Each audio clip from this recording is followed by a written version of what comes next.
What if I told you? Hunter x Hunter secretly warned us about Gon's darkness from the very beginning. At first, Gon looks innocent, a normal, happy protagonist. But the deeper you look, the more disturbing he becomes. Gon talks to dangerous animals without fear, reacts to deadly situations calmly, and only truly cares about people emotionally important to him, which is why his transformation later feels terrifying. It wasn't random. The darkness was always there, and Killua noticed it long before we did. Even after growing up around assassins, Killua slowly becomes emotionally afraid of Gon, especially during the Komugi situation. Gon stops acting like a hero and starts acting like someone consumed by obsession.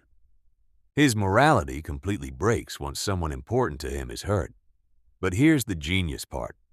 While Gon loses his humanity, P2 slowly gains it. At first, P2 feels like a monster, but over time, P2 learns fear, loyalty, and emotion. Meanwhile, Gon becomes colder and more violent. Togashi completely reversed their roles. The monster became human, while the human became the monster. And then there's Ging, a man so intelligent that he secretly shaped Gon's journey from the shadows, especially through Greed Island. Every challenge almost feels planned years before it happened. Ging doesn't act like a father.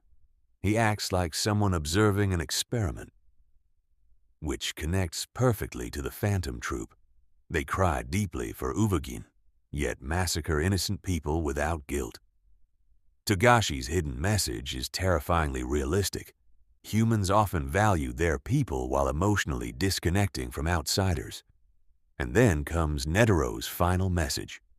Most people think he smiled because he defeated Meruem, but that's not true. Netero was showing Meruem the true darkness of humanity itself. Humans survive because of evolution, malice, and endless destruction. Ironically, Meruem becomes more human than the humans around him. Through Komugi, he learns empathy, love, and vulnerability. One of the strongest villains in anime slowly becomes one of the most emotional characters in the story. And finally, Gon refusing to hear about his mother. That tiny moment reveals his entire psychology. Gon never cared about blood. He cared about emotional connection. To him, Mito was already his mother. And maybe that's the biggest hidden truth in Hunter x Hunter. This story was never about heroes versus villains. It was always about human nature